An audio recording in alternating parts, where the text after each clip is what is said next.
I knew I was never going to walk again, ever. I couldn't feel anything from my neck down. एक pro wrestler होना किसी भी तरह से सबसे सुरक्षित काम नहीं होता है। एक रेसलर के किए गए हर मूव में बहुत खतरा होता है और कई बार रेसलर्स को ऐसी चोट लगी भी है जो उन्हें महीनों और कभी कभी सालों तक जख्मी रेसलर्स की लिस्ट में रख सकता है। फिर भी वो मैच को जारी रखते हैं। जुड़िए हमारे साथ, हम 10 ऐसे WWE सुपरस्टार्स को देखेंगे जिन्होंने जानलेवा चोट के साथ अपने मैच को खत्म किया। Serious damage to his neck, and he was still able to kick out of that. I mean, that says a lot. As जब 2020 के रॉयल रंबल में एज ने वापसी की तो फैंस ये जानने के लिए उत्सुक थे कि क्या वाकई एज रिंग में आने के लिए तैयार थे। इससे 9 साल पहले ही एज रिटायर हो चुके थे और उस समय की उनकी चोट काफी गंभीर थी। एज ने रॉयल रंबल में मुकाबला किया और रेसलमेनिया में रैंडी ऑर्टन के साथ भी एक मैच में लड़े, लेकिन उनके तीसरे मैच में उन्हें फिर एक बड़ी चोट का सामना करना पड़ा।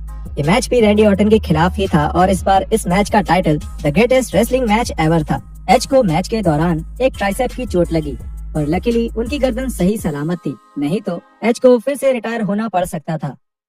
हालांकि एक टॉर्न ट्राइसेप भी गंभीर चोट थी और इसकी वजह से एज को 7 महीनों तक रिंग से बाहर रहना पड़ा। हालांकि एज की सराहना होनी चाहिए कि उन्होंने 45 मिनट के इस मैच को जारी रखा, जबकि ये आसानी से रद्द किया जा सकता था। Marty Garner. अब कई सारे रेसलिंग फैंस के लिए मार्टी गार्नर जाना पहचाना नाम नहीं होगा, लेकिन जब आपको पता चलेगा कि मार्टी वही रेसलर हैं जिन्हें ट्रिपल एच ने 90 के दशक में एक पेडिग्री के दौरान सीधे सर के बल गिरा दिया था, तब आपको मार्टी की पहचान पता चल जाएगी। दोनों रेसलर्स के बीच एक मैच में ट्रिपल एच ने अपना ट्रेडमार्क मूव पेडिग्री इस्तेमाल किया, लेकिन मार्टी सीधे अपने सर के बल गिरे, जिसकी वजह से उन्हें एक नेक इंजरी हुई और वो काफी लंबे समय तक रिंग से बाहर रहे। ट्रिपल एच की वजह से लगी इस चोट से मार्टी इतने परेशान हुए कि उन्होंने WWE पर केस कर दिया और उन्होंने कोर्ट से बाहर WWE के साथ एक समझौता कर लिया। इसकी वजह से ट्रिपल एच को आगे चलकर अपना ये अद्भुत मूव बदलना पड़ा। पहले ये मूव करते वक्त ट्रिपल एच ओपोनेंट के हिलते हुए हाथों को भी पकड़ लेते थे, लेकिन ये सब बदल गया और अब ये मूव करते हुए ट्रिपल एच अपने ओपोनेंट को ढीला छोड़ देते हैं ताकि वो अपने आप को बचा सके। दी अंडरटेकर। अपने WWE करियर में दी अंडरटेकर ने 2 बार अपनी नाक तोड़ी है। पहली बार उन्होंने 1995 में मेबल के खिलाफ एक मैच में अपनी नाक तोड़ी, लेकिन 2010 में स्मैकडाउन में रे मिस्टीरियो के खिलाफ एक मैच में जब ये दूसरी बार हुआ तो ज्यादा प्रसिद्ध हुआ। मैच के दौरान रे मिस्टीरियो ने एक सीटेड सेंटन का इस्तेमाल किया, जिससे अंडरटेकर की नाक टूट गई।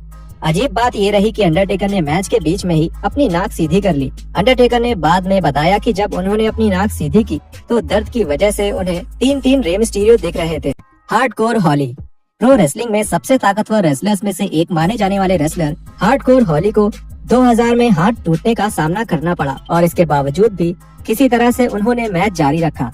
ये चोट उनके कर्ट एंगल के खिलाफ एक मैच में लगी। कर्ट एंगल उस वक्त तक WWE में नहीं थे और उन्होंने एक ट्रेडमार्क मूनसॉल्ट करने का प्रयास किया, लेकिन कर्ट ठीक से लैंड नहीं कर पाए और उनका पूरा वजन हॉली के हाथ पर पड़ गया और उनका हाथ वहीं टूट गया। लेकिन जैसे प्रो वो थे, उन्होंने उस टूटे हाथ के साथ पूरा मैच वैसे ही खत्म किया जैसे तय हुआ था। Number 4, Randy Orton. 2008 में वन नाइट स्टैंड के मैच कार्ड पर सबसे बड़ा मैच था WWE टाइटल के लिए रैंडी ऑर्टन और ट्रिपल एच के बीच का मैच। ये एक लास्ट मैन स्टैंडिंग मैच था और ये इन दोनों की दुश्मनी से जुड़ा आखिरी मैच भी होने वाला था, लेकिन एक RKO का जवाब देते हुए ट्रिपल एच ने ऑर्टन को टॉप रोप के ऊपर से फेंक दिया, जिसमें ऑर्टन का कॉलर बोन टूट गया। ये एक गंभीर चोट थी जिसके लिए ऑर्टन को मेडिकल टीम की जरूरत थी, लेकिन ऑर्टन और ट्रिपल एच ने ये मैच जारी रखा क्योंकि वो जानते थे कि एक चोट की वजह से मैच को रोक देना फैंस को पसंद नहीं आता। दोनों लेजेंडरी सुपरस्टार्स ने बड़ी चालाकी से मैच में बदलाव किए। ट्रिपल एच ने रिंग के बाहर ऑर्टन को स्लेज हैमर से मारा। 10 की गिनती तक ऑर्टन नीचे रहे और मैच खत्म हो गया।